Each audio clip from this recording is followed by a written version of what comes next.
montrait les affiches. Alors, j'avais des belles affiches. Les affiches de ce Tartuffe, qui sont comme des éditoriaux de journaux froissés, lus, euh, et sur lequel c'est écrit le Tartuffe. Alors, il y a le texte de Molière, un texte de Molière sur Tartuffe, pièce qui a été beaucoup, comment dire, voici une comédie dont on a fait beaucoup de bruit et qui a longtemps été persécutée. Donc, c'est ce texte-là qu'on peut lire, mais on lit d'abord l'actualité, un éditorial de journal qui s'agite dans le vent. Et le, donc, et elle retrouve en fait, Mnouchkine, cette situation d'urgence dans laquelle Molière avait écrit, en tout cas la deuxième version, hein, puisqu'il fallait comment dire, répondre à la censure religieuse. Et simplement, elle dit aujourd'hui, la menace religieuse, c'est celle du fondamentalisme musulman. Et donc, elle va le mettre en scène. Donc, elle imagine, donc j'avais quelques photos, vous verrez, quelques images, elle imagine un sud imaginaire qui peut être l'Algérie ou le Maroc. Elle met en scène la gaieté de la famille d'Orgon.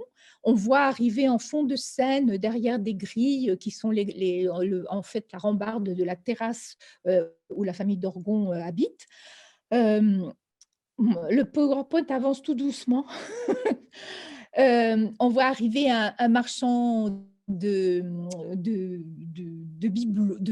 bimbeloterie avec un transistor qui joue une chanson. C'est une chanson de Cheb Asni, qui est le rossignol du rail, qui vient l'année précédente, à 26 ans, d'être assassiné. Et cet assassinat est revendiqué par le GIA. Donc, dès le début, le discours est très clair. On voit la famille d'Orgon est en blanc éclatant, joyeuse, et Tartuffe, Orgon et Madame Pernelle sont en noir. On a cette opposition. Elle dit que Mnouchkine dit qu'en 74, si elle avait pensé déjà à monter Tartuffe, et là, elle l'aurait monté justement contre le stalinisme, pour montrer comment une idéologie au pouvoir, au lieu de réaliser un idéal, devient un instrument d'oppression. Et là, le discours qui est transmis par la mise en scène du Théâtre du Soleil, c'est à la fois contre le fanatisme religieux et aussi un discours contre les agressions multiples que ce fanatisme religieux fait porte contre les femmes. Les mariages forcés, les viols, etc., qui correspondent véritablement à l'actualité de ces années-là, enfin, ça date de 30 ans, toutes ces choses-là. C'est très étonnant. Et on peut penser, pour vous rafraîchir la mémoire ou pour préciser les choses historiquement, on peut penser à la fatwa qui est lancée contre Talisman Nasrin, qui, en 93, doit s'exiler à l'étranger pour rester vivante et continuer son combat contre l'obscurantisme et pour le féminisme. Alors, vous avez un document qui s'appelle « Au soleil même la nuit », où sont filmées toutes les répétitions de Tartuffe jusqu'à la première. Donc, vous pourrez voir justement les directions de mise en scène et de jeu d'acteurs que Mnouchkine donne à sa troupe. Alors,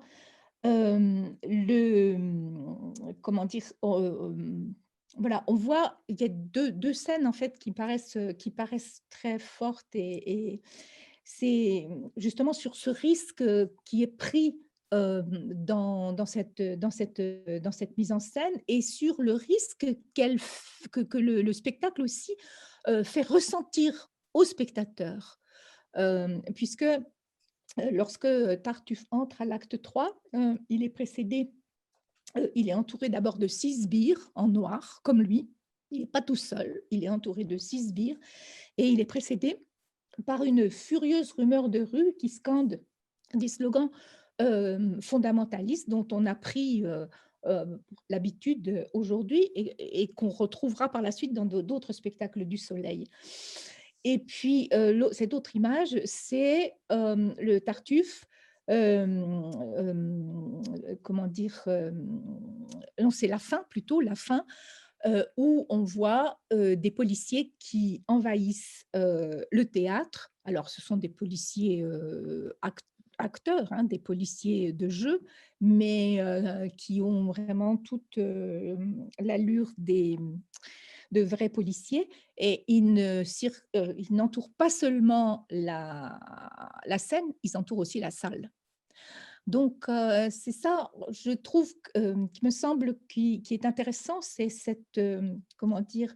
La façon dont, quelque part avec Tartuffe, le Théâtre du Soleil joue son va-tout. C'est une question de survie. Il faut qu'il y ait du monde, il faut qu'il y ait, que les spectateurs soient là, mais en même temps, elle fait un spectacle, Ariane Mnouchkine fait un spectacle sans concession, où elle prend des risques par rapport, à l'engagement, qu'elle montre face à, aux événements, à l'actualité et elle met en scène, non seulement, les personnages, mais elle aussi met en scène, dans ce risque, les spectateurs eux-mêmes.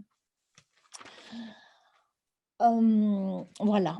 Alors maintenant, j'en viens à mes 2 metteurs en scène, russes, l'un russe, l'autre soviétique. La mise en scène de Don Juan, hem, par, Vsevolod Meyerold, elle, date de 1910 et elle a lieu à Saint-Pétersbourg, au théâtre Alexandrinsky, donc qui est un théâtre impérial. Bon, il y a une censure qui existe, hein, la Russie, elle n'a jamais existé sans censure de toute façon. Et on connaît des pièces comme les pièces de Lermontov, par exemple, qui, ont longtemps, subi, de la censure ou d'autres de Saldikov-Chedrine qui, n'ont pu jamais être jouées en entier, jusqu'à, une certaine date, en fait. Donc mais ça, je ne vais pas rentrer dans les détails, mais pour dire que la censure, là, existe.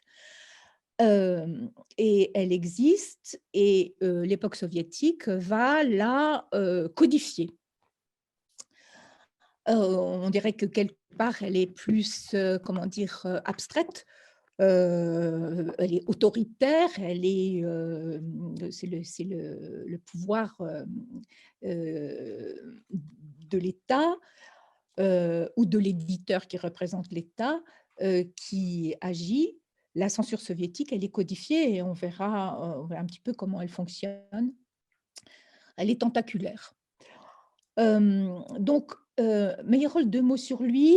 Alors, c'est un des premiers metteurs en scène, hein. Vous savez que la mise en scène, c'est quand même au XXe siècle, c'est quelque chose, c'est un métier qui est tout à fait, récent. Donc, on peut dire que c'est un metteur en scène très important parce qu'il a, à peu près dans son œuvre, il a inventé toutes les directions de la mise en scène au XXe siècle. C'est aussi un révolutionnaire, hem, donc c'est un révolutionnaire, au niveau du théâtre et de ce qu'il a inventé et proposé, pour le théâtre, mais c'est aussi, un révolutionnaire au sens où en 1918, il va, s'inscrire au parti communiste. Et comme on sait que la révolution dévore ses enfants, ce metteur en scène qui a œuvré justement pour faire un théâtre soviétique, un théâtre pour le peuple, va en 1939 être arrêté, fu et je fais court, hein, mais c'est juste pour vous présenter, l'artiste. Donc, arrêté comme ennemi du peuple, espion au service de l'étranger et il va être fusillé. Alors on n'en est pas là, on est en 1910. Meyerhold, qui a commencé au théâtre d'art avec Stanislavski, l'a quitté pour faire des recherches qui vont dans un endroit totalement opposé. Il est parti en province, puis il est revenu à Saint-Pétersbourg. Et à Saint-Pétersbourg, après de multiples expériences, c'est quelqu'un qui expérimente beaucoup, qui cherche à la fois sur l'espace scénique, sur le jeu de l'acteur, etc. Il va être, comment dire, invité à mettre en scène dans les théâtres impériaux de Saint-Pétersbourg par un intendant particulièrement intelligent et audacieux qui comprend que ce jeune artiste d'avant-garde, on peut dire, qui soulève un petit peu comment, les critiques, qui fait beaucoup parler de lui, etc., est une chance pour le théâtre impérial. Et justement, il va lui continuellement le protéger et Meyerhold va pouvoir faire beaucoup d'expériences dans ce théâtre impérial jusqu'en 1918 où il le quittera. Donc, c'est une configuration, si vous voulez, qui est assez intéressante, où justement un représentant du pouvoir comprend, soutient quelqu'un qui s'engage esthétiquement et qui va très loin. Donc, quand il arrive donc dans ce théâtre, le théâtre Alexandrinsky, il va une des mises en scène très importantes qu'il va faire, c'est la mise en scène de Don Juan. C'est la première fois en fait qu'il prend pour texte un classique. Jusqu'à présent, il a beaucoup mis en scène, énormément, dans sa propre compagnie quand il a eu quitté le théâtre d'art et puis ensuite dans le théâtre d'une actrice, Komissarjevskaïa, il n'a mis en scène que des textes contemporains en fait. Ce qui est très, je pense, très intéressant pour la formation d'un jeune metteur en scène. Et là, il prend Molière.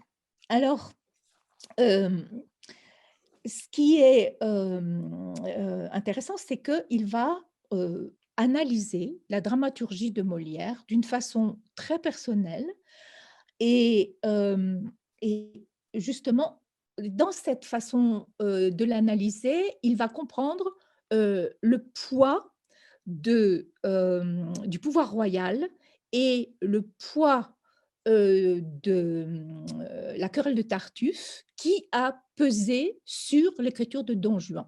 Ça, on ne peut pas le nier, même si on dit que Don Juan n'a pas été censuré, comme le dit Monsieur Forestier, ce que je ne conteste absolument pas, mais qu'il y ait eu comment dire, une influence de tous ces éléments-là sur l'écriture de Don Juan, je pense qu'on ne peut pas le nier hein, quand on écoute l'analyse qu'en fait Meyerhold.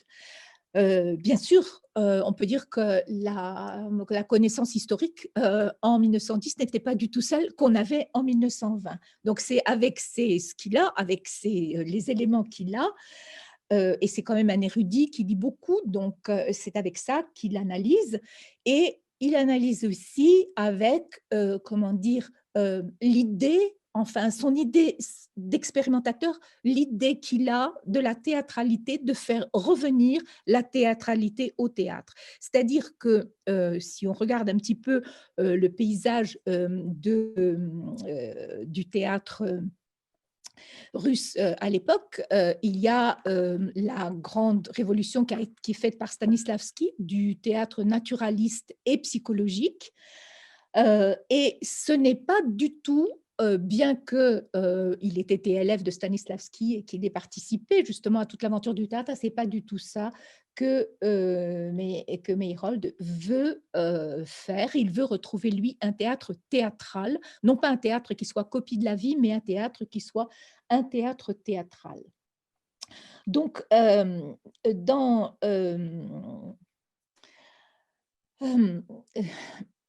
donc, il considère que Don Juan est écrit pour combler le vide de Tartuffe qui a été interdit. Et ça, Forestier le dit très bien. Hein. C'est de ça dont il s'agit. Et on va voir que c'est exactement, on va voir avec Lubimov, c'est exactement la même chose pour le metteur en scène.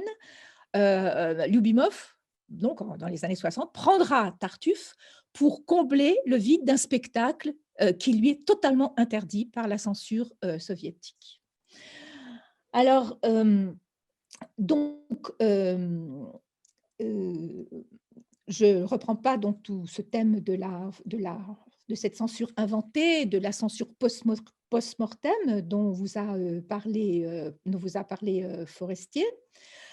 Mais n'oublions pas que l'autocensure donc existe. Et cette autocensure, elle existe, donc sans doute que dans Don Juan, euh, Molière ne dit pas tout. Il doit prendre des risques, mais aussi il doit faire jouer sa troupe et il doit la faire vivre. C'est ça la vie d'un théâtre.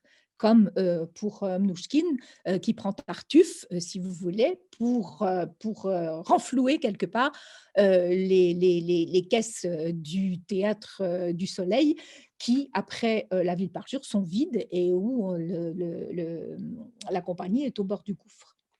Alors, Meyerhold va analyser la pièce, sa dramaturgie, il va exposer son point de vue, sa vision, et il voit dans les grandes pièces de Molière la marque indélébile du théâtre de foire. On a l'habitude aujourd'hui de diviser les pièces de Molière en pièces sérieuses et puis les farces, les comédies qui sont beaucoup plus près de la farce. Meyerhold ne fait pas cette différence-là. Il y voit dans cette pièce, dans Don Juan, la marque du théâtre de foire, du théâtre de la foire, comme on dit en français, ou du balagan, comme on dit en russe. Et parce que justement, il dit que Molière a fait un très long travail en province sur les tréteaux, dans les jeux de paume, et donc il lie toute l'expérience de l'illustre théâtre au théâtre populaire français et italien, aux farces de Tabarin, à ses monologues audacieux qu'il prononçait sur la foire et aux masques de la Commedia dell'arte qu'il considère comme des types éternels. Les masques de la Commedia dell'arte, dit-il, existent dans toutes les grandes pièces et bien sûr dans toutes les grandes pièces de Molière.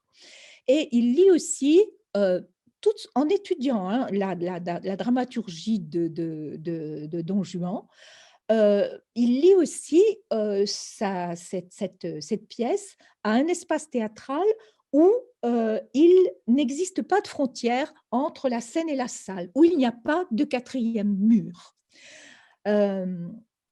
Et donc, toutes ces considérations vont l'aider à concevoir un dispositif et un système de jeu pour ce Don Juan de Molière. Donc, il ne veut pas monter la pièce comme du temps de Molière. Hein. Nous, maintenant, on est passé par des tas de stades, la relecture des classiques, etc. Dans les années, enfin, Jouvet nous l'a montré déjà, enfin, mais on a eu, je veux dire, mais Meyerhold, vraiment, dans cette année 10, fait une relecture d'un classique à sa façon qui est une façon de retrouver la théâtralité de Molière ou celle qu'il imagine, en fait, quelque part. Et donc, il ne s'agit pas de monter le spectacle comme du temps de Molière, mais il faudrait imaginer, ou plutôt faire imaginer aux spectateurs le contexte dans lequel Molière écrivait et jouait. Donner aux spectateurs les bases pour qu'il puisse développer son imagination et comprendre le processus en fait d'écriture de Molière, de ce grand artiste du théâtre et de ce grand artiste qui prend des risques. Alors, il considère aussi que, alors là, je pense, c'est du point de vue de la personne qui travaille aussi avec la traduction, hein, puisque nous, on a accès au texte français, les Russes ont accès à une traduction, c'est pas là tout à fait la même chose. Il dit qu'il y a dans le texte des passages qui sont très ennuyeux, trop longs, et que pour les garder, il faut arriver à intéresser le spectateur. Et pour intéresser le spectateur, il faut le mettre dans le contexte de toute la richesse de Versailles, du royaume du roi Soleil, de façon justement à accentuer la grandeur, à accentuer pardon, la tension entre le faste, la grandeur, la pompe imposante du règne de Louis XIV et ce qu'il appelle l'exubérante gaieté de Molière, c'est ces mots, le comique incarné le plus souvent par Sganarelle. Donc, plus on aura de richesse exprimée sur la scène, et plus le comique, si vous voulez, dans la tension qu'il y aura avec cette pompe imposante, va ressortir et va justement intéresser le spectateur. Mais il ne s'agit pas du tout pour exprimer cette richesse d'accumuler un mobilier, des objets anciens comme justement les dogmes du théâtre naturaliste invite à faire. Non, et ce n'est pas une méthode de reconstruction, ce n'est pas une méthode archéologique, mais c'est ce qu'il appelle une méthode, une libre composition à partir d'éléments historiques, soigneusement étudiés, transcrits, traduits de manière conventionnelle sur une scène d'aujourd'hui. Alors, le style de Molière, dit-il, ces vers qui sont des vers très souvent accusateurs, soit de façon directe, soit de façon allusive, c'est un style qui amène au dialogue avec les spectateurs. Et Meyerhold affirme que justement, pour mener ce dialogue avec les spectateurs, je cite Meyerhold, Molière s'efforce de porter l'action à l'extrême bord du proscenium. Le proscenium, vous savez, c'est cette partie de la scène qui avance dans la salle, qui avance plus ou moins, hein, selon les époques, selon le désir aussi des, des artistes. Et le proscenium, alors là, vous aurez aussi dans le texte, dans le PowerPoint, vous allez avoir, il avance, hein, c'est presque, on va peut-être y arriver. Donc, le proscenium, c'est une arène, dit Meyerhold, qui va justement agrandir le proscenium du théâtre Alexandrinsky pour que le point de contact entre les acteurs et les spectateurs soit le plus proche possible. Euh, le,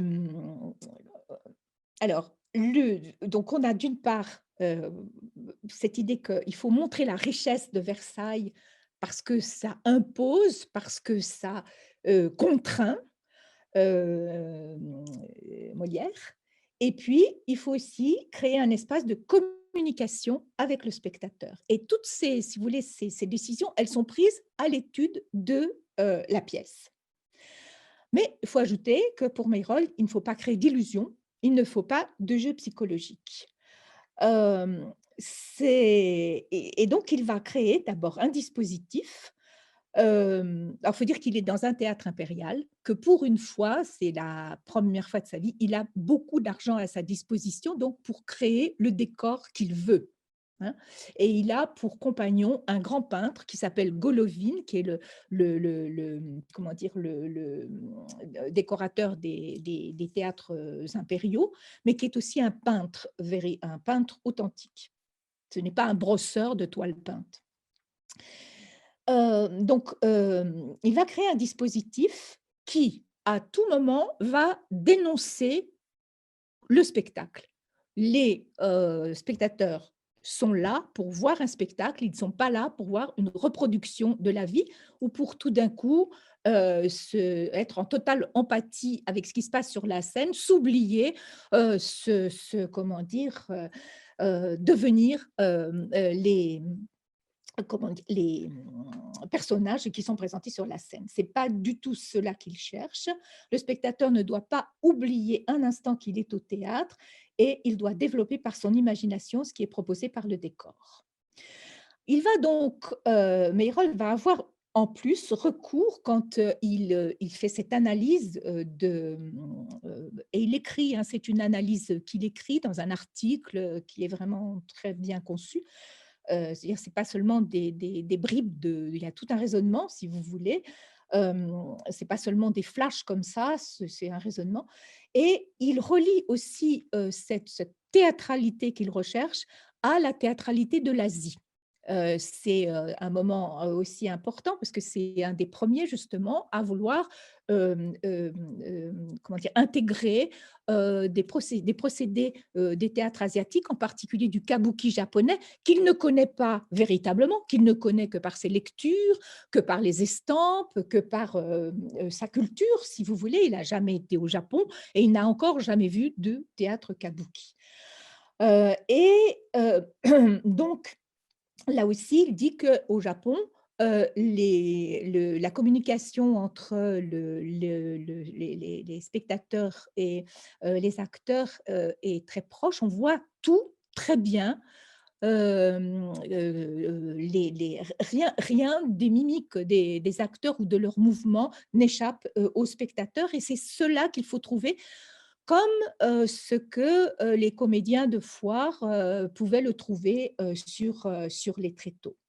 Et il imagine là, que, on pourrait utiliser justement, pour Don Juan, des personnages qui sont, ce que les Japonais appellent les kurombo, qui sont les serviteurs de la scène, qui sont des personnages en noir, qui sont des serviteurs que Meyerhold va appeler les serviteurs du proscenium et qui vont, comment dire? Aider les acteurs dans leur jeu, aider apporter des accessoires, mettre un voile sur, un mort, en scène pour un voile noir pour montrer qu'il est mort, ou éclairer le visage, par exemple, d'un acteur avec, une bougie au bout d'un bâton. Ça, il parle du kabuki du XVIIe siècle, hein. Aujourd'hui, dans le kabuki, on prendra des enfin aujourd'hui, enfin bien au XXe siècle, le kabuki utilise des lanternes, électriques, pour éclairer le visage, des acteurs. Voilà, donc le lieu choisi, c'est un proscenium, une plateforme qui avance dans la salle, où les acteurs vont pouvoir jouer sans entrave. Ils vont pouvoir développer leur gestuelle. Rien ne va entraver leur, liberté de mouvement. Il y a pas de coulisses et il va y avoir toute une lumière de fête qui va les éclairer. Cette lumière, elle va venir à la fois du bord de scène et elle va venir aussi de la salle qui n'est pas plongée dans l'obscurité. Les spectateurs et les acteurs, f sont dans le même monde, si vous voulez, ils sont dans le même, comment dire? Dans la même aventure. L'atmosphère de la scène est une atmosphère de fête. C'est la fête du théâtre, ce qui est important aussi pour que la salle est éclairée parce que l'acteur peut voir, aussi les réactions du public et cela l'aide à, jouer. Donc, ce proscenium, c'est une arène, dit Meyerhold, c'est comme au cirque en fait. C'est un lieu où l'acteur se met en danger, mais en même temps un lieu où il peut jouer en toute liberté et adresser tout, ce qu'il a à dire, aux spectateurs. Il y a pas de rideau. Meyerhold supprime le rideau. C'est la première fois où il supprime le rideau parce qu'il dit justement que, les spectateurs doivent pour comprendre, ce que Molière, comment dire? A vécu pour écrire ce Don Juan, il faut qu'ils rentrent dans l'ambiance, dans l'atmosphère, de cette cour de Louis XIV et donc il y a des figurants qui sont là, qui font des pantomimes, qui installent, des éléments du décor et avant que le spectacle commence. Alors par contre, il va y avoir des rideaux, alors c'est là où ça serait bien de voir, l'image, mais en fait, les rideaux vont être des rideaux, imaginons que, la scène soit comme une fenêtre profonde et il va y avoir des rideaux qui vont encadrer cette fenêtre. Des rideaux de côté et des rideaux supérieures, des espèces de frises, des pendrillons. Et ces rideaux vont avoir la richesse des gobelins, vont être, bon, bien sûr, avec des techniques théâtrales, en or ou en argent, vont rutiler, si vous voulez, comment dire, du luxe de la cour de Louis XIV. C'est ces éléments-là, si vous voulez, qui donnent la richesse et le poids en même temps de cette cour. Et donc, on a cet élément-là, on a le proscenium vide, hein, avec un tapis bleu, presque sans éléments de mobilier, mais on aura 2 cabines de souffleurs. Alors, ça, c'est aussi un élément intéressant. Bon, je passe vite parce que c'est un petit peu en dehors de notre sujet, mais c'est toujours cette idée de dénoncer le théâtre. On est au théâtre, donc la cabine de souffleur qui avant, lui, était cachée à l'avant-scène, elle apparaît et elle est doublée en plus.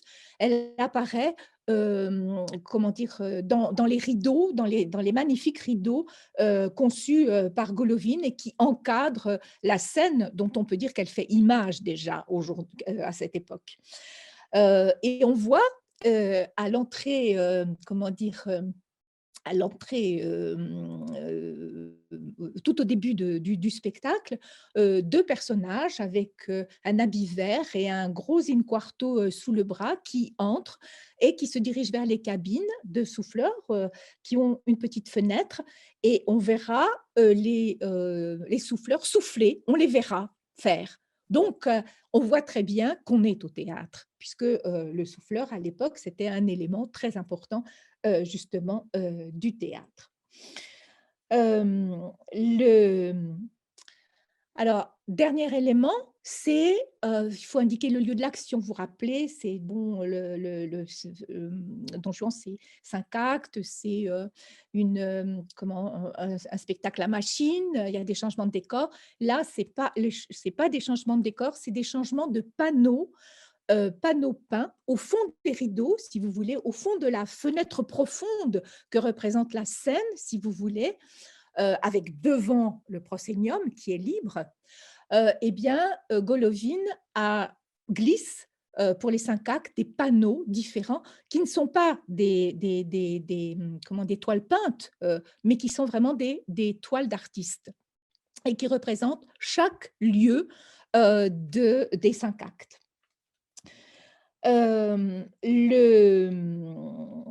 Voilà, on dirait que c'est un petit peu, si vous voulez, d'une façon très esthétisée, des pancartes brechtiennes, en fait, quelque part. Brecht, il mettait des noms, pour indiquer, bon, forêt, hein, il y avait le nom forêt. Là, c'est un tableau qui indique, où on se trouve, à l'extérieur, au bord de la mer. Alors maintenant, Meyerhold interprète les personnages? Le personnage de Don Juan, c'est l'essentiel. Meyerhold dit que Molière écrit Don Juan, donc après le Tartuffe et l'affaire, que le Tartuffe a suicidé, ses interdictions. Il écrit Tartuffe après, je le cite: «La tempête de fureur que le Tartuffe avait provoquée dans les milieux du clergé et de la noblesse, après les outrages que la censure lui fait subir à lui en tant qu'artiste. Il est plein de rage. Il s'est fait beaucoup d'ennemis. Il ne pouvait leur répondre que par son art et il utilise Don Juan comme une planche de salut, entre guillemets, c'est aussi une expression de Meyerhold, pour faire la satire de la cagoterie des gens d'église, de l'hypocrisie des représentants de l'aristocratie que Molière haïssait. Il place dans sa pièce des scènes et des répliques, dit Meyerhold, qui ne sont pas forcément cohérentes avec le personnage de Don Juan, mais qui sont là pour se venger de l'affaire Tartuffe. Don Juan, donc, est à la fois, pour lui, est un personnage contradictoire, il n'est pas cohérent quelque part. Il était un personnage frivole, libertin et orgueilleux, mais il est aussi capable de faire une analyse très intelligente de l'hypocrisie et de la bigoterie de son époque. Pour Molière, Don Juan est avant tout une marionnette dont je cite encore, l'auteur a besoin pour régler ses comptes à la foule innombrable de ses ennemis. Les Mmh. affiches du Tartuffe, voilà le chanteur, comment dire, la séquence avec Cheb Hasni, le chanteur de raï assassiné. On peut passer comme ça vite. Voilà, Tartuffe en noir, Dorine en blanc, le chiffon pour cacher sa poitrine. Et voilà. Et ouais, Donc, Meyerhold. ensuite, Meyerhold. Voilà, donc j'ai pris plusieurs photos, j'ai plusieurs images. Là, la première, c'est Meyerhold au temps de Don Juan. Ensuite, c'est Meyerhold en 1920. Et puis là, c'est Meyerhold arrêté et qui va être fusillé. Bref, c'est juste pour donner une image. Alors, donc là, je pense que vous l'aurez, comment dire, Oui, oui, ce PowerPoint, ce oui, tout le monde l'a. PowerPoint. Oui, peut-être vous le mettrez en PDF que, hein, Oui, ouais, ce serait mieux. Donc, le, là, pareil à une arène de cirque cernée de tous côtés par l'anneau des spectateurs, le proscénium s'avance dans le public afin que pas un geste, pas un seul mouvement, pas une seule mimique de l'acteur n'aille se perdre dans la poussière des coulisses. OK, donc on continue. Alors après, c'est le rôle des négrillons, mais j'y reviendrai après. Donc, comme j'ai parlé un peu différemment puisque je n'avais pas les images. Donc, on continue. Voilà. Donc là, vous voyez, vous avez une idée si là, vous voyez ma flèche ou pas? Non. non, c'est moi qui l'ai, excusez-moi. D'accord. Bon, mais c'est pas grave. Mais vous voyez les rideaux, vous Ouais. voyez ces rideaux qui encadrent et tout au fond, donc vous voyez, c'est un dessin, hein, c'est ni une photo, c'est un dessin, fait par quelqu'un enfin un dessinateur professionnel de théâtre. À l'époque, il y avait des gens comme ça, qui montrent bien la structure, si vous voulez, de ce Don Juan. Donc tous ces rideaux magnifiques, toile de gobelin, or, argent et puis au fond, le tableau de Golovin qui indique l'endroit. Et là, vous voyez, je l'ai mis, là, c'est le tableau que vous aviez au fond de l'image précédente. Hein. Donc, les différents tableaux, on peut continuer. Voilà, voilà, là, il est en couleur. On continue. Voilà. Alors, bon, ben là, euh, on continue encore un petit peu, on reviendra après. Je m'excuse, hein, là, je vous exploite. On continue encore un petit peu, je vous exploite encore un petit peu. Voilà, là, voilà, une des esquisses de Golovin pour Don Juan. Voilà, comme j'étais à Don Juan, on reviendra sur les petits personnages inventés par Meyerhold pour le Don Juan de Molière. Donc, ce qu'il dit, Molière, c'est une marionnette dont l'auteur a besoin pour régler ses comptes à ses ennemis. C'est un porteur de masque, le masque de l'irreligion, du cynisme, le masque de l'hypocrisie, le masque de l'auteur accusateur, donc le masque de Molière lui-même, et aussi le masque de son cauchemar intime des amants de sa femme infidèle. Il y a tout ça dans Don Juan, qui n'est pas un personnage dont il faut étudier la psychologie, mais dont il faut étudier le fonctionnement comme machine de guerre de Molière contre ses ennemis. Alors, Youriev va avoir, pour chaque acte, il va avoir un costume différent et une perruque différente, selon qu'il porte tel ou tel masque. Il n'y aura pas de masque sur la figure. Le mot masque, c'est un terme, si vous voulez, comme on dit, tel personnage de la Commedia dell'arte est un masque. On ne le désigne pas forcément le masque qu'il porte sur la figure. Hein. Donc, et il va avoir, on peut l'image suivante, oui, voilà, c'est Youriev, donc qui joue Don Juan. On en reste là parce qu'après c'est Sganarelle.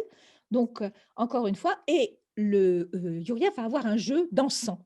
C'est-à-dire que c'est un acteur qui est très mobile, très gracieux, si vous voulez, et Meyerhold va l'orienter du côté de la chorégraphie, si vous voulez. Il va, tout en jouant, si vous voulez, mais il y aura un aspect dansant, un aspect virevoltant, des parcours spécifiques qu'il aura à faire. Et voilà. Ensuite, Sganarelle, donc le voici. Sganarelle, c'est un des grands acteurs aussi du théâtre alexandrinski. Il est gros, il est corpulent. Or, Sganarelle, il doit plutôt justement être aussi, encore plus mobile que Don Juan. Et là, mais c'est lui à qui on doit donner le rôle de, de Sganarelle et parce que c'est un acteur comique. Et donc, le subterfuge, la stratégie, ça va être de l'entourer justement de toute une armée de Kurombo, de serviteurs du prosénium, qui ne vont, qui ne vont pas arrêter de bouger, ce qui donnera à tous les spectateurs l'impression que c'est Sganarelle qui bouge. Euh, donc, ce mouvement incessant va contaminer le personnage. Et puis, enfin, l'éclairage. Alors là, je vous montre aussi cette image qui est très belle. En fait, c'est comment dire, le tableau que fait Golovin pour. Donc, c'est le souper. C'est l'invitation aux commandeurs. Et à travers les vitres, on voit la nuit étoilée et c'est, enfin, comment dire, et ça enfin, on voit ça au fond de la scène et ça transmet une atmosphère à la fois pesante, mystérieuse, lourde et féerique en même temps aux spectateurs. Voilà. Et là, maintenant, si vous pouvez revenir un petit peu en arrière sur les petits personnages noirs. Donc, les Kurombo sont traduits, si on peut dire, par Meyerhold, par des acteurs qui sont grimés en noir, en nègre. Bon, on n'est pas dans les blackface, mais si aujourd'hui Meyerhold avait fait ça, je pense que son spectacle aurait eu des problèmes. Donc, mais n'oublions pas que le règne de Louis XIV est un règne, comment dire, où la Compagnie des Indes commence la traite des Noirs. Donc, en même temps, on n'est pas du tout dans cette polémique politique-là, mais c'est lié à ça, si vous voulez, quelque part. Donc, ce sont des personnages qui sont en noir, mais qui ont un vêtement rouge. Donc, il reprend l'idée, si vous voulez, des Kurombo japonais, comme serviteur du prosénium, qui donne un mouchoir à Don Juan, qui lui remettent des boucles de sa perruque, ou les lacets de ses souliers, enfin, qui n'arrête pas d'avoir une action intéressante d'ailleurs pour les spectateurs. Euh, et, euh, mais il les rend très visibles. Il les rend très visibles parce que justement, ce n'est pas. Là, c'est l'esquisse de Golovin pour ces personnages, ces petits corumbos noirs, parce que ce n'est pas dans la tradition française, justement, d'avoir des serviteurs du prosénium invisibles, que tous les Japonais savent voir. Euh, Là, il faut les faire voir, et c'est pour ça que donc ils sont en rouge.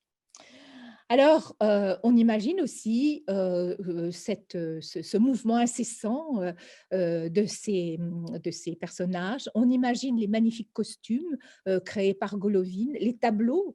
euh, euh, Tout ça donne, si vous voulez, une force au spectacle, une force visuelle, mais qui est là pour, comment dire, montrer encore une fois le contexte pesant, le contexte pèse sur la création molièresque.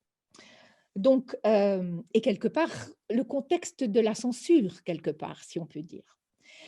Alors, là où c'est Meyerhold qui se fait attaquer, c'est justement à propos de toutes ces, comment dire, ces prises de position esthétiques. La critique, elle va être extrêmement nombreuse parce que ce que propose Meyerhold, c'est comme un manifeste. Ce n'est pas le Molière des comédies classiques, des comédies sérieuses, et plus encore, ce n'est pas du théâtre. Meyerhold, dit la critique, sur des tons différents, de façon différente, devrait signer la pièce en tant que maître de ballet. Le théâtre doit présenter des hommes comme dans la vie, je cite, hein, je résume des choses de la critique, face à des problèmes à résoudre. Or, Meyerhold rompt totalement avec cette perspective pour glorifier la théâtralité, retourner aux sources du théâtre, recréer des liens étroits entre le spectateur et l'acteur. C'est, comme je le disais, un manifeste que la critique censure sans que le pouvoir n'intervienne, bien sûr, puisque, comme je vous l'ai dit, il a l'appui de l'intendant du théâtre qui l'a invité et qui le soutient.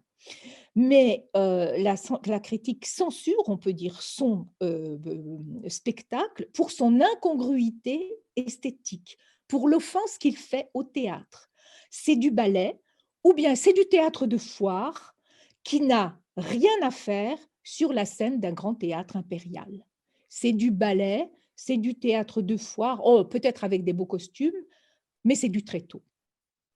Et c'est donc avec ce Don Juan de Molière où Meyerhold perçoit avec force le poids de Versailles et celui que la censure de Tartuffe a exercé sur Molière, que le metteur en scène commence à poser les principes de sa révolution scénique qu'il va mettre, comment dire, toutes les années 10 et les années 20 à construire et à instaurer. Alors, pour petite parenthèse, dans les années 30, Meyerhold se verra censuré par la censure soviétique qui lui interdira pendant 4 ans tous les spectacles qu'il proposera. Alors maintenant, le deuxième cas, Lubimov. Donc on peut aller plus loin. Voilà, la Taganka, Yuri Lubimov. Donc, le Tartuffe de Lubimov est monté en 1968 à Moscou. Donc là, on était à Saint-Pétersbourg, hein, avec le Don Juan et sous l'empereur, sous le tsar, pardon. Et là, on est en Union soviétique. Ce Tartuffe est venu en France en 1977 au Festival d'automne à Villeurbanne et à Marseille. À Paris, il y avait un autre programme. La Taganka a été réclamée depuis 65 par Villard et ce n'est qu'en 77 qu'elle peut sortir. Donc, vous voyez que là aussi, on censurait très fort la Taganka. On ne voulait pas qu'elle représente le théâtre soviétique. Alors, Lubimov, très vite pour le présenter, c'est un acteur célèbre qui en a eu assez à un moment donné de faire l'acteur, qui est devenu pédagogue, qui a monté un spectacle avec les élèves de son cours de théâtre. Et ce spectacle, c'est La Bonne âme de Séchouan de Brest, qui à l'époque était très peu prisé en Russie. Mais la période, c'est la période du dégel, c'est, comment dire, on est en 64 hein, quand le spectacle est présenté au public moscovite. C'est la fin du dégel. Le dégel, c'est la période de libération relative après le rapport Khrouchtchev, hein, où on dénonce les crimes staliniens. Staline est mort en 53 et le rapport Khrouchtchev, c'est 56. Donc 56-64, c'est la période du dégel où il y a un peu de liberté. Et c'est dans cette porte qui est en train de se fermer du dégel que Lubimov se faufile et va, comment dire, se voir attribuer le théâtre de la Taganka qui va complètement transformer et en faire un théâtre d'avant-garde et un théâtre politique très novateur, qui refuse les dogmes du réalisme socialiste, qui n'est pas un théâtre psychologique, qui est fondé sur des décors non naturalistes, qui est un théâtre à la fois poétique et politique. Et aussi un théâtre qui retourne aux années 20, l'année 20 dont toute la période stalinienne, que la période stalinienne a complètement évacué, si vous voulez, puisque des gens comme Meyerhold, qui l'avaient incarné, ont été fusillés. Alors, la Taganka, donc on peut passer la suivante. On voit le théâtre. C'est un petit théâtre, 500 places. Et c'est un petit théâtre, on peut passer la suivante, qui a un logo, un petit logo. On voit théâtre de la Taganka, il y a un petit carré rouge. Le petit carré rouge représente le feu, en fait, est un symbole. Alors, ça peut être le rouge du drapeau soviétique, si vous voulez, mais c'est pas, c'est ça et c'est pas ça en même temps, parce que la place de la Taganka, c'est une place où il y avait des chaudronniers, en fait, qui faisaient brûler dans les chaudrons, qui faisaient du feu. Donc, il a repris le feu, si vous voulez, de l'appellation topographique du lieu.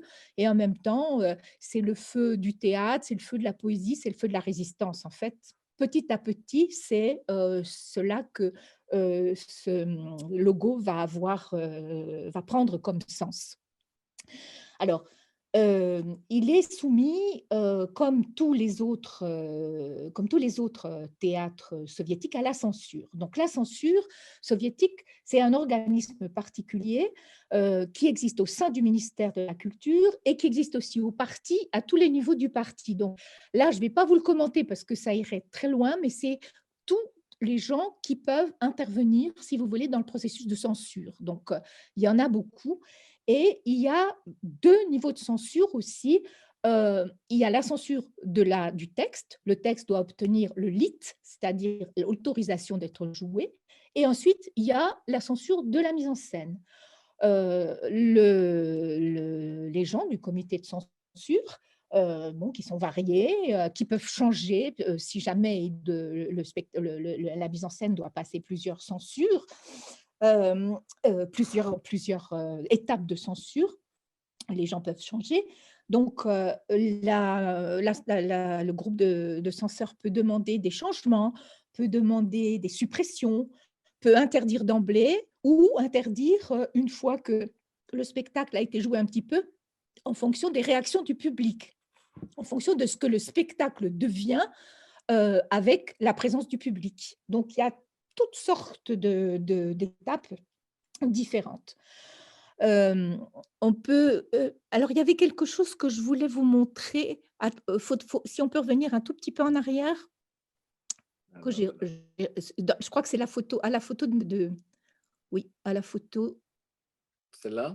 oui, voilà. Là, vous voyez un lien avec le livre un livre collectif que j'ai dirigé sur ce théâtre de la Taganka et maintenant c'est dans les voies de la création théâtrale et maintenant c'est en open source. Donc vous avez tout, vous avez les images, vous avez et tout un chapitre aussi sur la censure, enfin. Donc voilà, je voulais vous le signaler parce que puisqu'on l'a mis en open source, maintenant il faut l'utiliser ou proposer à vos élèves aussi de l'utiliser. Donc, on peut continuer et revenir à l'image après le tableau de la censure. Alors, de 64 à 68, Lyubimov s'est déjà beaucoup battu contre la censure. Et il a souvent gagné. C'est quelqu'un de très déterminé, très énergique, un battant, un stratège, ce que ne sont pas tous les metteurs en scène en fait. Et pour lutter contre la censure, il faut avoir tout ça. Il y a beaucoup de metteurs en scène russes qui vont se laisser complètement écraser, si vous voulez, par la censure, qui vont avoir des spectacles interdits, qui ne vont pas réagir, qui vont chercher d'autres voies pour s'exprimer ou disparaître. Mais lui ne résiste véritablement, ce qui, bon, euh, et en même temps, voilà un exemple des stratégies qu'il utilise. Son bureau était constellé de signatures de tous les spectateurs russes et étrangers qui venaient à la Taganka et qui venaient signer pour le soutenir. Et en fait, tout le bureau de Lyubimov, maintenant, c'est comme un musée. Ce bureau, il est gardé comme un musée. Espérons que dans les circonstances actuelles qui est en train de vivre la Russie, tout ça va rester. Comment dire,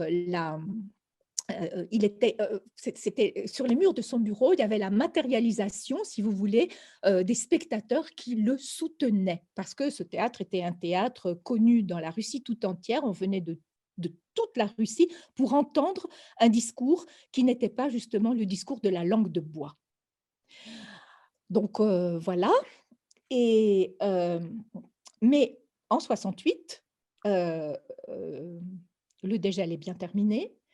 C'est une année, enfin c'est une période difficile je ne sais pas si ça va vous dire quelque chose, mais il se passe l'affaire Siniavski-Daniel. Ce sont deux écrivains dissidents qui ont été arrêtés et jugés. Siniavski a pu, après le jugement, s'exiler à Paris, où il est mort en fait. 68, c'est aussi l'année de la Tchécoslovaquie par les tanks russes en août, et c'est la fin du printemps de Prague. Donc, il y a un durcissement du pouvoir, et le pouvoir est représenté par le camarade Brejnev, qui est le secrétaire général du Parti communiste. Je dis son nom parce que c'est important. Alors, en 68, Lyubimov prépare un spectacle qui s'appelle Le Vivant. J'y voyais. C'est l'adaptation. Vous verrez, je dis tout ça parce que c'est très important pour comprendre Tartuffe et c'est comment.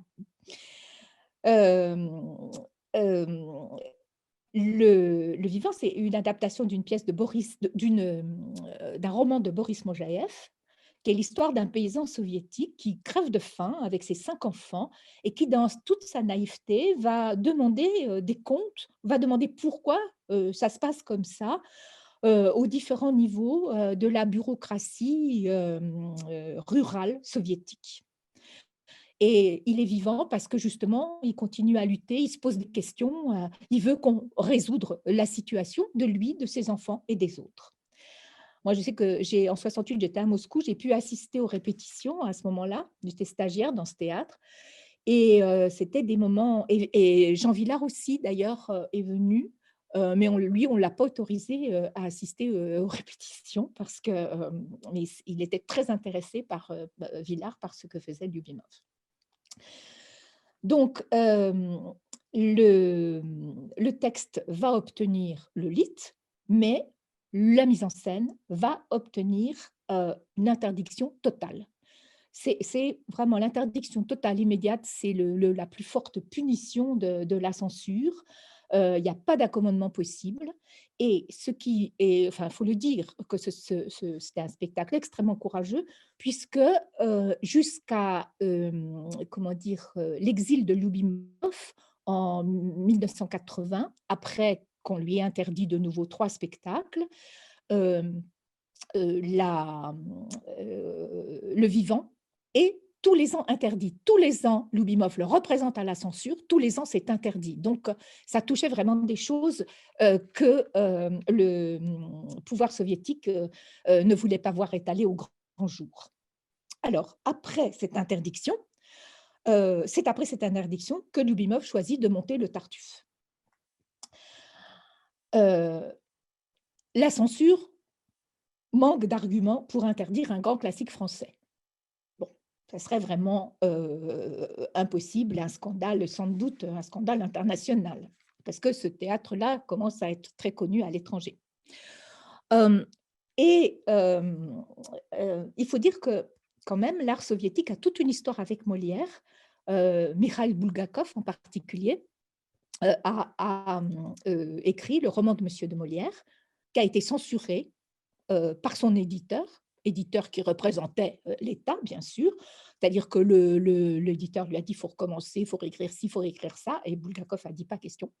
Et donc, il n'est paru qu'après sa mort en 62. Il a aussi écrit La Cabale des dévots, une pièce qui ne sera pas jouée. Donc, Molière, pour les artistes russes, c'est vraiment le symbole du conflit entre l'artiste et un pouvoir fort.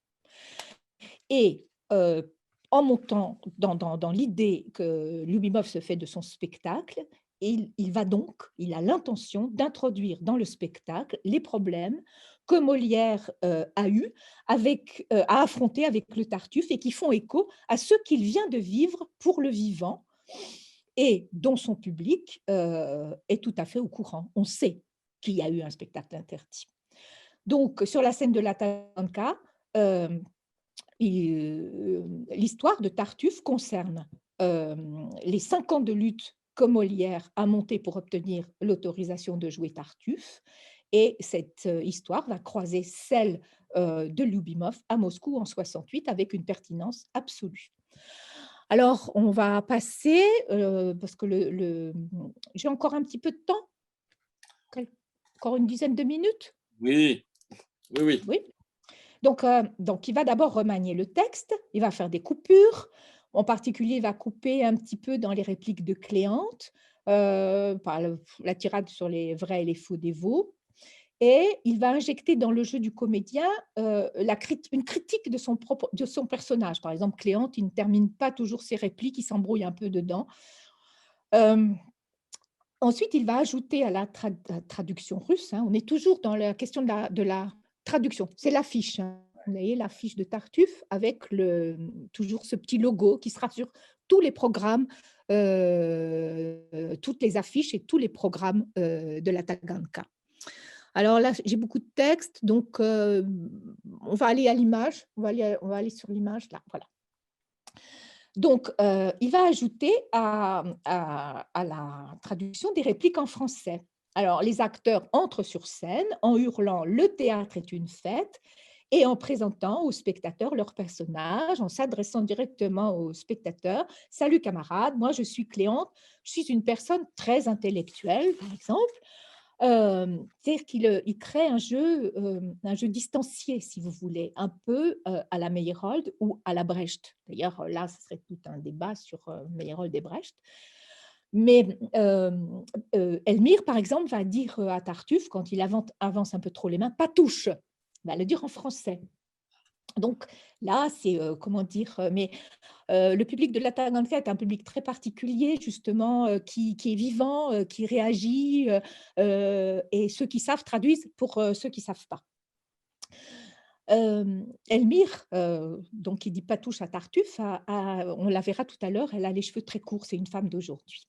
Donc le spectacle commence sur la jeunesse, la gaieté, pour ouvrir un Tartuffe qui est une machine de guerre contre la censure soviétique, machine de guerre qui est basée sur le principe du montage, des textes ajoutés, des scènes des scènes rejouées, jouées plusieurs fois. La structure du spectacle va intégrer les événements précis du combat historique du Tartuffe. Après cette entrée joyeuse que je vous ai décrite, le spectacle va commencer par la lecture. Alors, il faut revenir sur la précédente photo. Voilà. La lecture du premier placé au roi, faite par l'acteur qui jouera Orgon et qui est aussi Molière. Il est d'ailleurs aussi Lyubimov. Hein. Il va avoir trois facettes, cet acteur, Orgon, Molière, Lyubimov. Devant lui, il y a, alors je n'ai malheureusement, je n'ai pas toutes mes images parce que je suis loin de ma banque d'images qui est restée dans mon disque dur, je ne suis pas chez moi. Et donc, il faut vous imaginer, là, vous voyez un cadre doré avec comment dire, des rideaux rouges. Il y a le même en face, de l'autre côté de la scène, à cour et à jardin. Ces cadres dorés sont à cour et à jardin. Et dans l'autre cadre, il y a le roi. Ce sont des marionnettes, ce sont des pantins. Hein, et ce sont devant ces pantins que Orgon, Molière et toute la troupe, à genoux, lit le premier placet au roi. Donc, il y a Louis XIV et puis, bien sûr, Monseigneur Ardouin de Péréfixe, archevêque de Paris, qui trône dans d'épais cadres dorés, imposants, lourds. Donc, toute la troupe à genoux reprend les derniers mots du placet au roi. Alors, l'archevêque refuse d'abord, c'est par geste que ça se passe, puis il va acquiescer à contre-cœur. Alors, les rideaux rouges se ferment brutalement, les loges des représentants du pouvoir se ferment et toute la troupe va se mettre à jouer les 3 actes de la première version de la pièce de 1664. C'est en fait une sorte de filage, comme on dit au théâtre, hein, au cours duquel l'acteur qui est chargé de cette triple figure Orgon, Molière, Lyubimov intervient à plusieurs reprises, comme un metteur en scène là. Hein. Il est Orgon dans le spectacle, il est Molière pour la lecture des placés au roi, il est Lyubimov dans cette première partie qui est comme un filage où il va donner en français des indications, en général très compréhensibles pour tout le monde. Parce qu'il fait des gestes aussi et que c'est un théâtre gestuel, hein, et donc qui sont compréhensibles en dehors euh, des paroles. Alors, c'est l'exemple et qui est chargé d'annoncer l'interdiction et qui va arrêter le spectacle pour l'entracte. Le spectacle va reprendre avec le deuxième placet. Donc, c'est les mêmes jeux devant ces cadres dorés. Second refus. Alors, la troupe est consternée, elle s'arrête, elle n'est pas encore. Comment dire, les acteurs ont leurs vêtements à la main, ils vont s'habiller sur place, en fait. Et là, donc. Et puis les comédiens reprennent, ils adressent le placet maintenant à l'archevêque, qui se tourne vers le roi, qui acquiesce, enfin. Alors, comment dire, toute la troupe saute de joie, s'habille, le roi est là, la représentation commence dans un grand brouhaha. Et là, les acteurs vont rejouer sur un mode accéléré les 3 actes qu'ils ont joués dans la première partie, avec une gestuelle de marionnette et sur un texte enregistré, passé sur une mauvaise vitesse. Mais en même temps, la pantomime est très, comment dire, claire, efficace, et elle garde tous les repères de l'action molièresque. La représentation va retrouver son cours normal avec la scène 7 de l'acte 3 entre Orgon et Tartuffe, et puis les 2 derniers actes. En fait, la totalité de la pièce, version 69, 1669, a été représentée. Donc, les allusions ici sont très claires. Les placets au roi ou à l'archevêque, ce sont les lettres que Lyubimov a adressées personnellement à Léonid Brejnev. Parce que devant comment dire, le refus de transiger de la censure, devant la censure absolue, l'interdiction absolue de la pièce, Lyubimov a adressé plusieurs lettres à Léonid Brejnev. C'est son dernier cours, c'est le pouvoir, si vous voulez. Donc, les placets, dans l'esprit comment dire, du public, c'est exactement ça. Donc, il s'agit de ces lettres à Brejnev pour obtenir l'autorisation de jouer le Tartuffe. Une partie, d'ailleurs, du public connaît la teneur de ces lettres, puisque il y en a une, 2, je crois. Elles circulaient en samizdat. Vous savez, le samizdat, c'est cette littérature interdite qui circulait sous le manteau, qui était tapée à la machine. Alors, donc ça, c'est une allusion évidemment très claire à l'histoire de la Taganka. Et pour la deuxième partie, Tartuffe troque sa soutane violette contre un vêtement civil. Et en fait, là, l'allusion avec le costume, si vous voulez, c'est l'allusion, il est comme un mouchard. Un mouchard, quelqu'un qui dénonce, si vous voulez, qui a infiltré une famille ou qui a infiltré un appartement communautaire, qui est là pour repérer tout ce que les gens disent, font et les dénoncer aux autorités. Donc, la troisième allusion, c'est l'exemple qui va passer de la poudre, comment dire, qui va cirer les bottes du roi, si on peut dire, et ça fait une référence au culte de la personnalité. Donc, tous éléments, si vous voulez, qui rendent compte du contexte soviétique. Alors, maintenant, quelques mots quand même sur la scénographie, parce que donc elle est vraiment intéressante. En fait, toute la scénographie, le dispositif, c'est un instrument de jeu, une machine à jouer pour le comédien. Elle est composée de 12 panneaux de 2 mètres sur 1, très légers. Il y en a un pour chaque personnage. Ce sont des cadres où sont tendus comment dire, des bandes élastiques. Et quand les bandes sont à plat, si vous voulez, le décorateur à mixte y a peint les figures de chaque personnage. Donc, en fait, on a les personnages joués par les acteurs, puis on a aussi des personnages qui sont sur les paravents, comme si la distribution comme ça était doublée. Et parce que les paravents, ils vont aussi pouvoir jouer avec les acteurs, mais ils vont aussi pouvoir jouer, par exemple, tout seuls. Il y a un moment, je ne sais plus où, je ne sais plus qui donne une claque à qui, là, mais au lieu de donner la claque au personnage, enfin, donne la claque au personnage, mais en fait, le personnage se recule et c'est le paravent qui prend la claque et qui tombe, si vous voulez. Donc, il y a des tas de gags qui sont possiblement, qui sont inventés dans les répétitions et les acteurs de la Taganka étaient des gens très, très créatifs, très, et très, comment dire? La troupe était extrêmement soudée et le metteur en scène, lui aussi faisait des tas de propositions, auxquelles les acteurs répondaient et sur lesquelles ils renchérissaient. Donc, quand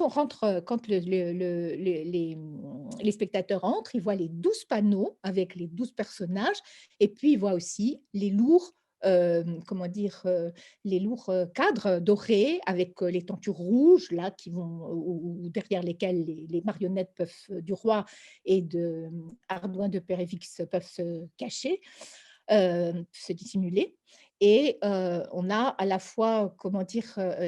Là aussi, il y a le pouvoir est là, si vous voulez, un petit peu comme chez Meyerhold, mais d'une façon beaucoup plus foraine, en fait, on peut dire. Il y a ce poids, si vous voulez, ce poids de Versailles, qui pèse, les, comment dire?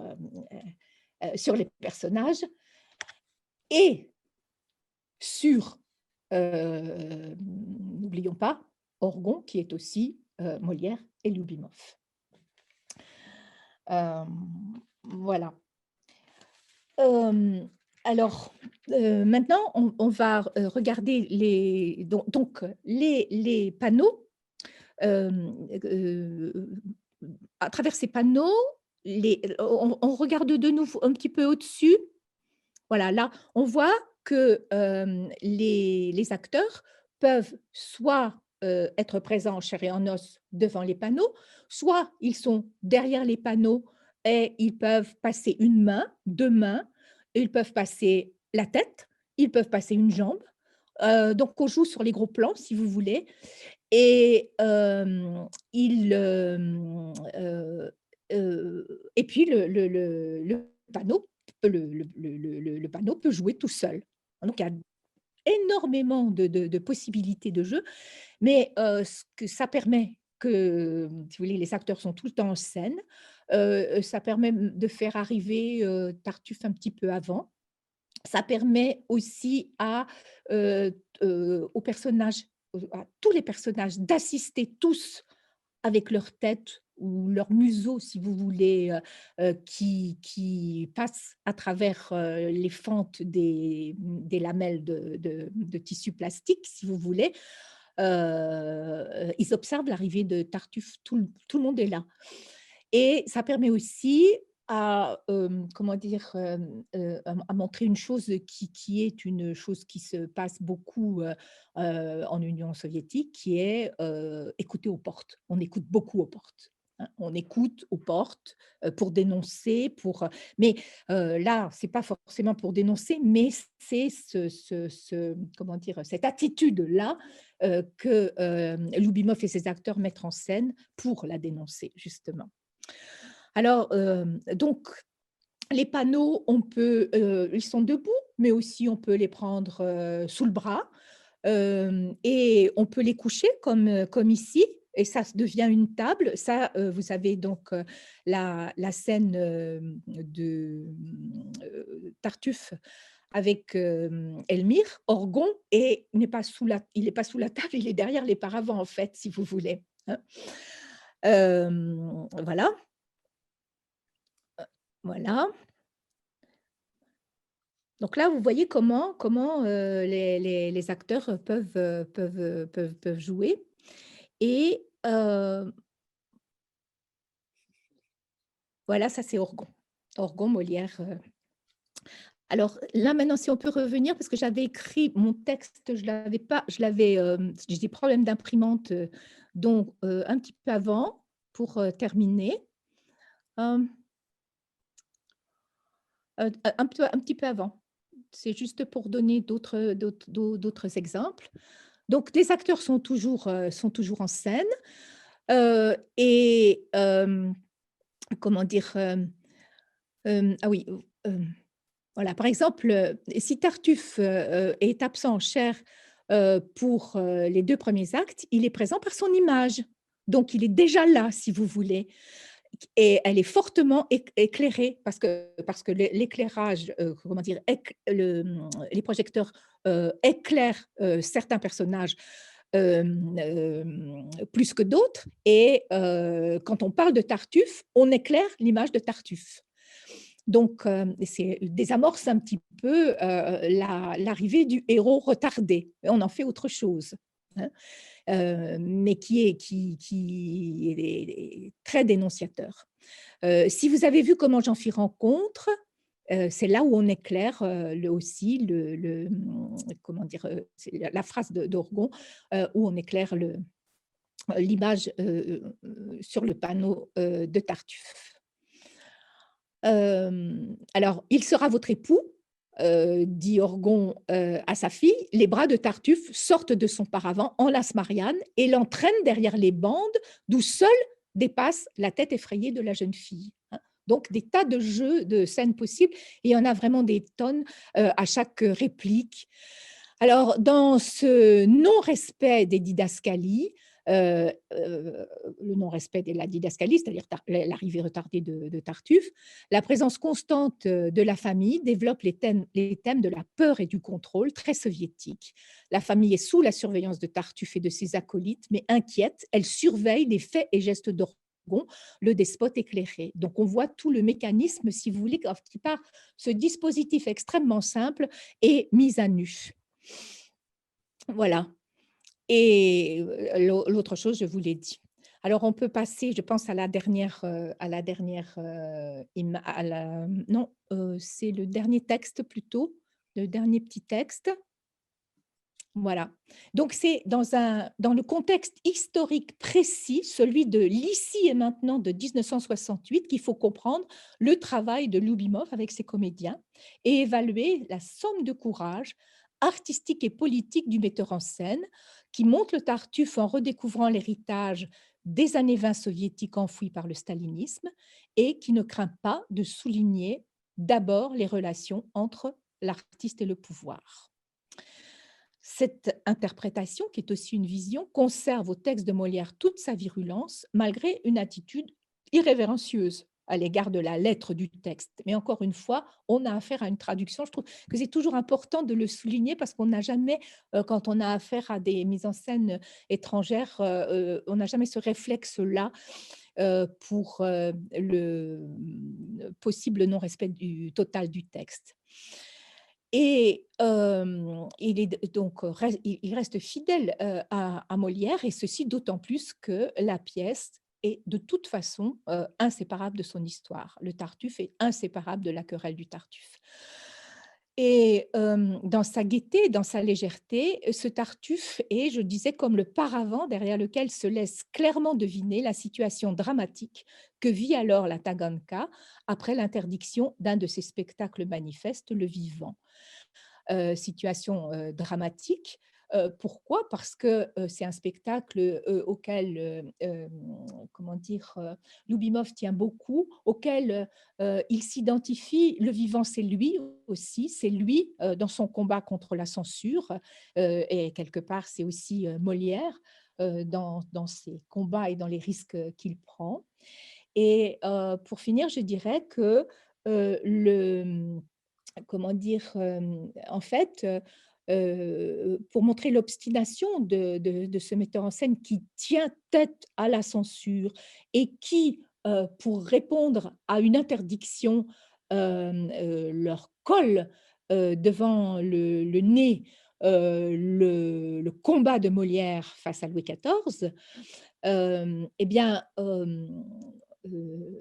lorsque, après son exil, lorsque, le mur de Berlin sera tombé et qu'on sera dans la, comment dire? La période de perestroïka, Loubimov reviendra, en Russie, et la première chose qu'il fera sera de mettre en scène le vivant, de donner, une première du vivant 20 ans après sa création. Et pour vous dire comment cette histoire de censure, si vous voulez, est liée à l'histoire personnelle de Lyubimov et quelque part aussi de Molière, euh, qui fait preuve aussi de beaucoup de courage et d'obstination. Alors, le pouvoir ne va pas organiser, ne va pas interdire ce Tartuffe, parce que c'est difficile d'interdire une pièce classique française, difficile d'interdire Molière, parce que justement, il a été, comment dire, absolument formel pour le vivant. Mais il va organiser une campagne de presse extrêmement longue qui va durer et violemment hostile pour orienter l'opinion publique et éviter d'autres débordements chez d'autres metteurs en scène pour dire, bon, on lui permet ça à lui, mais on ne permettra sûrement pas à d'autres. Et donc, donc cette campagne, elle va être menée par comment dire, des suppôts du parti bien connus. Il y aura un article positif qui va sortir dans une revue spécialisée, une revue théâtrale spécialisée, et il y aura une revue grand public avec un monsieur qui s'appelle Surkov, qui va écrire des tonnes de pages sur le formalisme de Lyubimov, sur l'absence de contenu du spectacle, sur la psychologie primaire, sur la pornographie. Alors, vous voyez, la pornographie comment dire, de la scène entre Tartuffe et Elmire, elle est pas vraiment évidente. Euh, et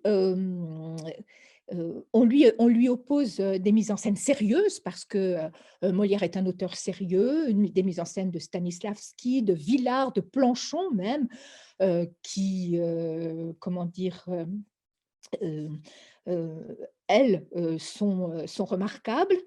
Et donc tout va se passer, si vous voulez, par la presse interposée. Mais la presse est un organe n'est pas un organe de censure au point d'interdire la pièce, le spectacle, pardon, au point d'interdire le spectacle, mais elle est un organe de censure au point où elle montre les limites à ne pas dépasser et où elle convainc un certain nombre de gens justement que comment dire, que Lyubimov et le théâtre de la Taganka est un théâtre à condamner, où il ne faut pas aller, etc., etc. En fait, je pense que toute cette, comment dire, euh, cette abondance de presse négative donnait plus envie aux spectateurs de toute l'Union soviétique de venir voir le spectacle, qui se jouait comme tous les spectacles de la Taganka salle comble, parfois 2 fois par jour, pour justement répondre aux besoins de paroles vraies des spectateurs de l'Union soviétique qui étaient face à la langue de bois. Donc peut-être que cette campagne négative a plus joué en faveur du remplissage de la salle, mais en même temps, c'était très dur à supporter pour les acteurs et pour le metteur en scène, bien entendu, parce qu'ils avaient toujours des comptes à rendre à la cellule du parti, qui était à l'intérieur même du théâtre et avec qui il fallait quand même compter tous les jours. Voilà, je vais m'arrêter là. Moi, j'ai une question toute bête. Béatrice, est-ce que vous parlez russe? Vous êtes beaucoup allée en Russie? Oui, Pourquoi vous intéressez-vous spécialement à ce côté russe? Enfin voilà, pourquoi? ben, écoutez, je suis partie en Russie, j'avais 21 ans et j'avais appris le russe au lycée. Et puis, je suis une enfant du Festival de Nancy, donc j'ai fait du théâtre à Nancy, j'ai vu beaucoup de spectacles. Je suis partie en Russie parce que j'adorais Mayakovsky. que j'avais envie de connaître cette culture et puis j'avais entendu parler un peu du théâtre russe et donc voilà, j'ai eu une chance inouïe parce que quand je suis arrivée je suis partie un an pour un an. J'avais une bourse, d'agrégation. En fait, j'ai pas passé l'agrégation parce que j'ai fait autre chose et quand je suis arrivée en Russie, j'ai demandé, quel était le théâtre, hop, on m'a dit: «Ben, la Taganka». Alors j'ai fait une demande pour être stagiaire à la Taganka. On m'a dit: «Mais tu es complètement folle, tu peux pas y aller». En plus, comme je disais, c'était 68, c'était une époque particulièrement difficile pour la Taganka et puis voilà, ben, si, j'ai eu cette autorisation d'être stagiaire à la Taganka. Donc j'ai assisté, à toute cette période en fait, la période, comment des répétitions, du vivant. J'ai pas vu, les répétitions de Tartuffe parce que j'étais partie à ce moment-là, c'était à la fin de l'année. Et voilà, ça a été un coup de foudre absolu pour ce jeu, pour cette façon de travailler, avec les acteurs, avec le quotidien, comment on pouvait transformer le quotidien sur la scène tout en touchant énormément les gens.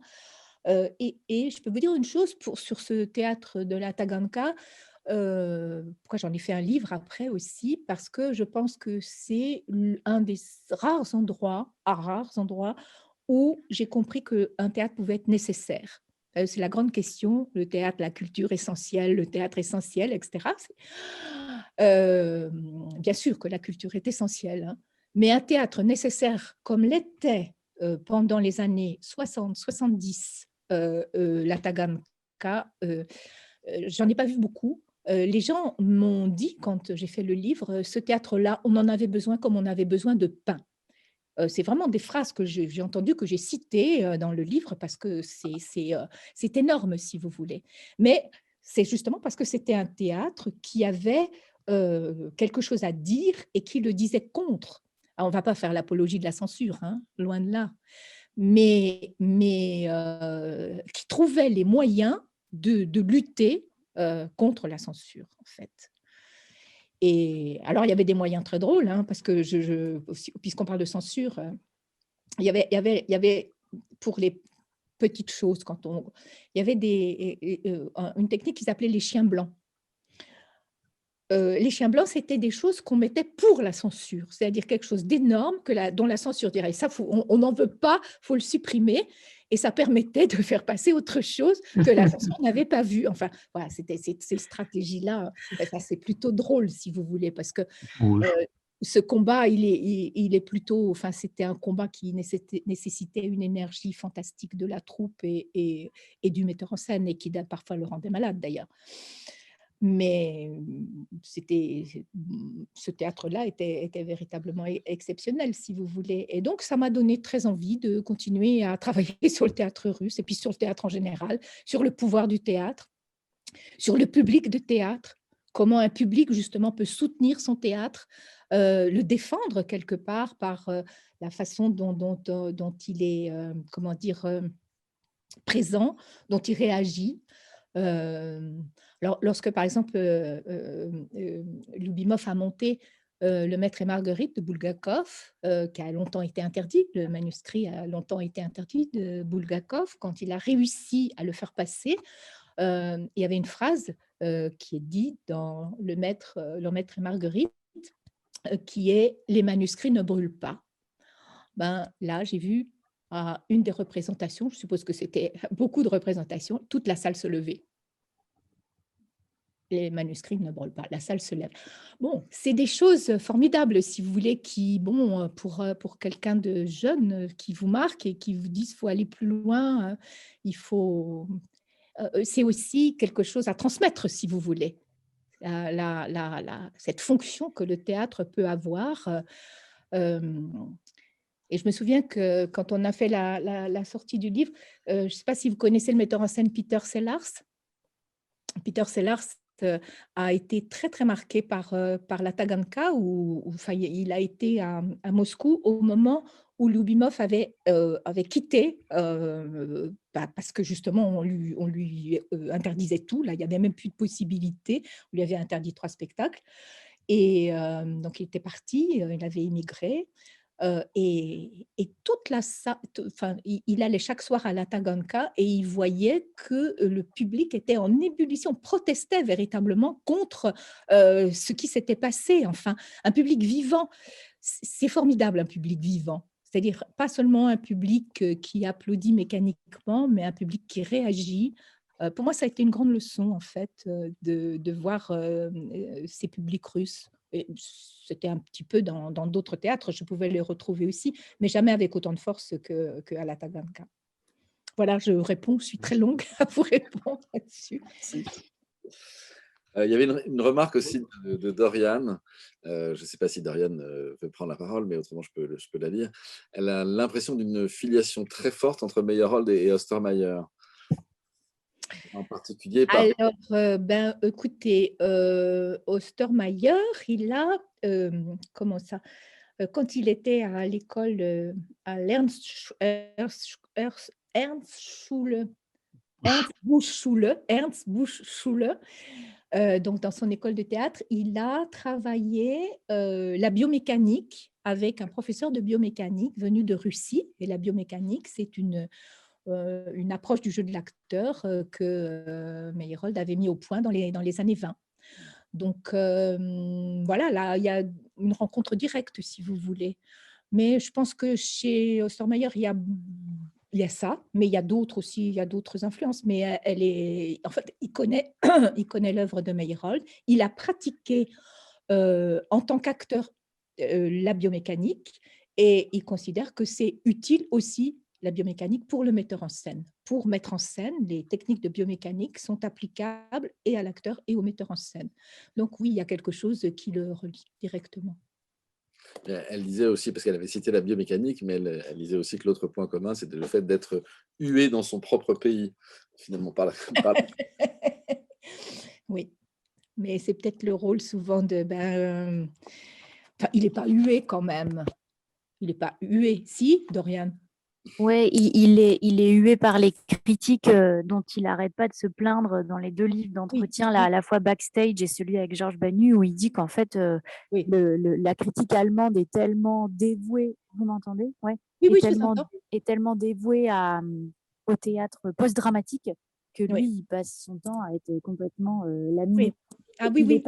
Il n'est pas critiqué par le public lui-même, mais par la critique théâtrale allemande. Oui, oui, alors absolument, vous avez tout à fait raison là. Tout à fait raison.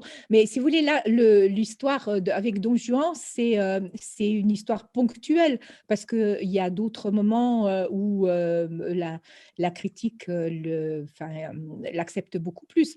Mais le Meyerhold communiste de 1922, quand il monte le cocu magnifique, il est absolument, comment dire, critiqué, mais sans pitié, par la critique communiste. Alors qu'il est en train d'inventer un nouveau théâtre et un nouveau théâtre pour un nouveau public. Donc oui, alors il y a d'autres exemples que Don Juan, si vous voulez. Il y a celui-là en particulier. Donc oui, vous avez raison. Je ne sais pas si y a une dernière question. Oui, c'est vrai. Moi, j'aurais aimé poser une question, c'est un petit peu un détail, mais à propos de Meyerhold, quand vous nous avez montré les kurumbos qui sont tous alignés là, les uns derrière les autres par ordre décroissant, ça m'a fait penser à la photo, la seule que je connaisse, du réviseur de Gogol, du réviseur de Gogol, donc mis en scène par Meyerhold dans les années 20, où on voit des portes qui s'ouvrent et plein de petits personnages derrière. Est-ce que c'est la même chose? Est-ce que tous ces petits personnages dans le réviseur, ce sont aussi des serviteurs de scène? Est-ce que ça a un rapport ou pas du tout? Non. Là, en fait, comment dire, on n'a pas beaucoup de documents faits sur Don Juan. Et il y avait comment dire, l'esquisse de Golovin que je vous ai montré.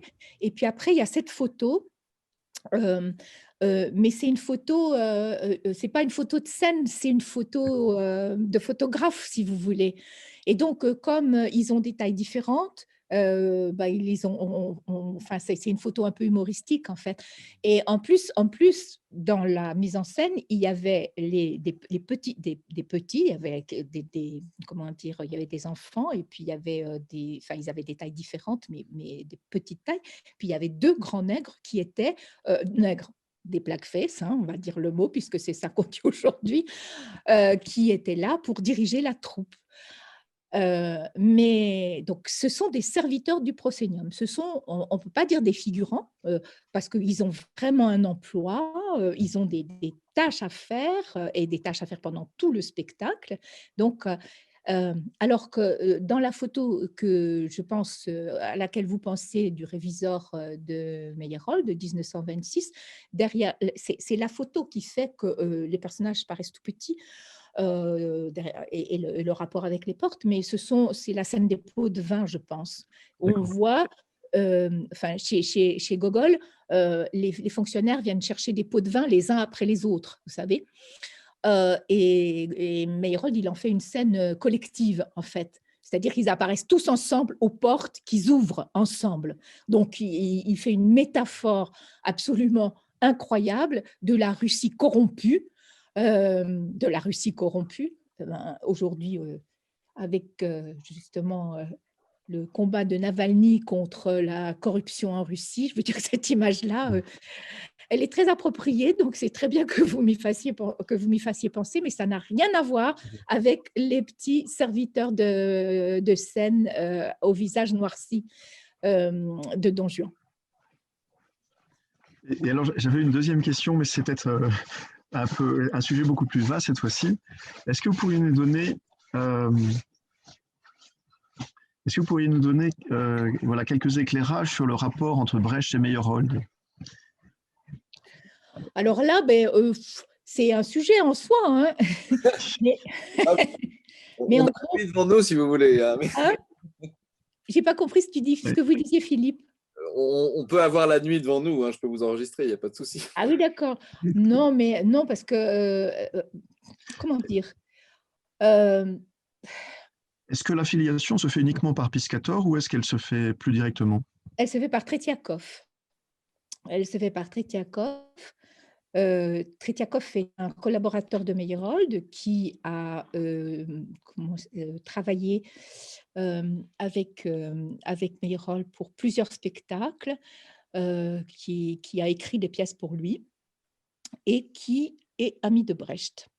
Et donc, le lien entre Brecht et Meyerhold, c'est Tretiakov. Donc, et c'est Tretiakov qui va apporter justement à Brecht toute l'expérience meyerholdienne. Et en fait, si vous voulez, vous savez très bien que le mot distanciation, c'est une mauvaise traduction. La traduction, c'est étrangéisation. Et on peut dire que l'étrangéisation, c'est Meyerhold en fait la théorie dès les années 10, avec le concept de grotesque. Le grotesque, pour Meyerhold au théâtre, c'est un concept qui réunit des contraires, et il l'utilise d'ailleurs aussi pour les personnages de Molière. Il parle des personnages grotesques de Molière, mais dans ce sens-là, c'est-à-dire des personnages qui sont à la fois tragiques, comiques, hauts, bas, grands et petits. Bon, ça peut être homme et femme, homme et animal, enfin, tous les contrastes possibles peuvent s'unir pour justement faire passer le spectateur comment dire, d'une impression, à une autre qu'il n'attend pas, c'est-à-dire pour défamiliariser la vision, en fait. La défamiliarisation, c'est exactement ça. Donc, je pense que, comment dire, chez Meyerhold, cette défamiliarisation, elle est extrêmement concrète. Chez Brecht, elle est beaucoup plus abstraite. C'est-à-dire qu'on a beaucoup plus de mal à se rendre compte de qu'est-ce que c'est que le jeu d'un acteur distancié, qui étrangéise ses comportements, alors que chez Meyerhold, on voit tout de suite des images qui se dressent et devant nos yeux dans les jeux de scène ou bien même dans les esquisses faites par ces décorateurs, etc. Mais je pense qu'il y a véritablement, chacun a son tempérament, un tempérament complètement différent, mais c'est la même idée de faire glisser le spectateur de quelque chose qui connaît à quelque chose qu'il ne connaît pas, ou de quelque chose qu'il ne connaît pas à quelque chose qu'il connaît. C'est-à-dire, c'est en fait comment dire, un